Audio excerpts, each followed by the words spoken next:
নমস্কার বন্ধুরা, welcome to Shampa's kitchen. আজকে আপনাদের সাথে শেয়ার করব চিংড়ি মাছের অন্যতম জনপ্রিয় ও খুবই টেস্টি রেসিপি প্রন মশলা কারি। এই প্রন মশলা তৈরি করা যতটাই সহজ, স্বাদেও ততটাই টেস্টি। চিংড়ি মাছ যারা ভালোবাসেন তাদেরকে এই রেসিপি বানিয়ে লাঞ্চ বা ডিনারে সার্ভ করুন, দেখবেন ওনারা খুবই খুশি হয়ে যাবেন। তাহলে চলুন শুরু করি। প্রন কারি তৈরি করার জন্য সবার প্রথমে নিয়ে নিয়েছি 500 গ্রাম পরিমাণে চিংড়ি মাছ।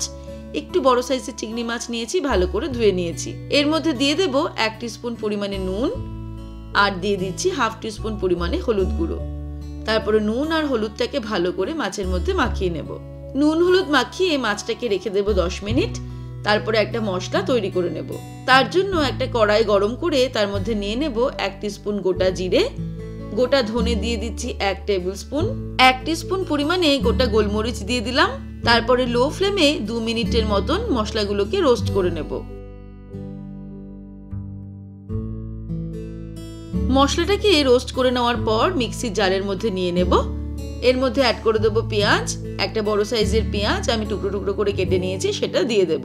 4টে কাঁচা লঙ্কা দিয়ে দিলাম, ঝালটা নিজেদের স্বাদ অনুসারে অ্যাড করতে হবে। 1 ইঞ্চি একটা আদার টুকরো স্লাইস করে কেটে নিয়েছি, সেটাও দিয়ে দিলাম। দিয়ে দেব 6 কোয়া মতন বড় বড় সাইজের রসুন। তারপরে অল্প জল অ্যাড করে মিক্সির ঢাকনাটা বন্ধ করে এটাকে একটা পেস্ট করে নিয়ে ফিরে আসছি।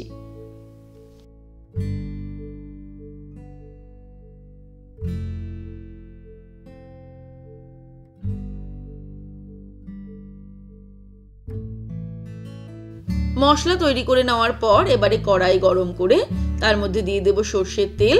এই রান্নাটা কিন্তু সর্ষের তেলই সব থেকে ভালো হবে, তবে আপনারা চাইলে রিফাইন্ড অয়েলও করতে পারেন। 3 টেবিল স্পুন মতন তেল অ্যাড করে দেব। তেলটা ভালো মতো গরম হয়ে গেলে এর মধ্যে অ্যাড করে দেব তৈরি করে রাখা মশলার পেস্ট।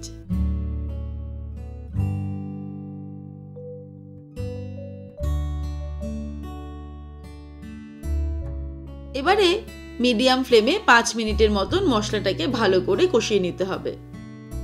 মশলা কষানোর সময় নাড়তে নাড়তে মশলাটা কষিয়ে নিতে হবে, যাতে নিচে লেগে না যায়।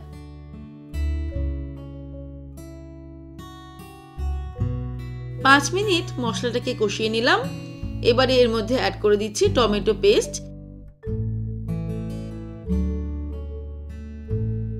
টমেটো পেস্ট অ্যাড করার পর আবারও 3 মিনিট কষিয়ে নেব মিডিয়াম টু লো ফ্লেমে।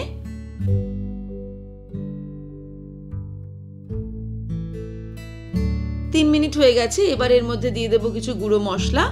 দিয়ে দিচ্ছি গরম মশলার গুঁড়ো 1/2 টিস্পুন, হলুদ গুঁড়ো দিয়ে দেব 1/2 teaspoon, Kashmiri red chilli powder দিয়ে দেব 1/2 টেবিল স্পুন।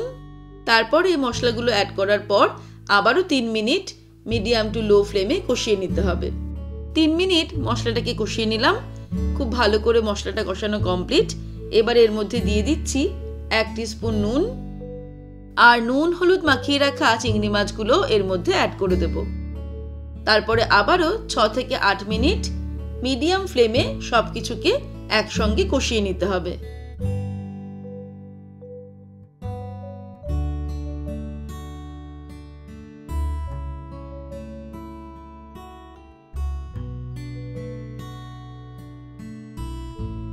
সাত 8 মিনিট মশলার সঙ্গে ভালো করে চিংড়ি মাছটাকে কষিয়ে নিয়েছি।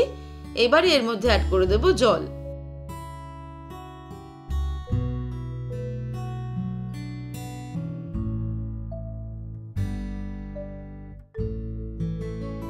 নিজেদের ইচ্ছা মতন জল অ্যাড করতে হবে, যেরকম গ্রেভি প্রয়োজন।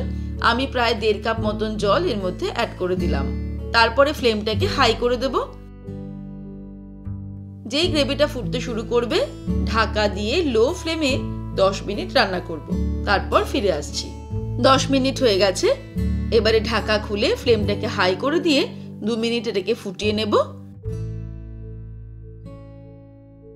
এর মধ্যে অ্যাড করে দেব 1/2 টিস্পুন পরিমাণে গরম মশলার গুঁড়ো, আর ফাইনালি দিয়ে দেব 1 মুঠো ধনেপাতা কুচি। সবকিছুকে ভালো করে মিক্স করে নিয়ে ওভেনটাকে অফ করে দেব। ব্যাস তৈরি হয়ে গেল খুব সহজে দারুণ টেস্টি প্রন মশলা কারি। এই প্রন মশলা ভাত, রুটি, পরোটা সবকিছুর সাথেই জাস্ট দুর্দান্ত লাগে। তাহলে দর্শক বন্ধুরা, আজকের এই রেসিপি আপনাদের কেমন লাগলো আমাকে ভিডিওর নিচে কমেন্ট সেকশনে কমেন্ট করে জানাবেন। ভালো লাগলে লাইক করার অনুরোধ রইল, আর বন্ধুদের সঙ্গে কিন্তু অবশ্যই শেয়ার করুন। ভালো থাকবেন, সুস্থ থাকবেন। আমি আবার হাজির হব নতুন নতুন রেসিপির সঙ্গে। নমস্কার।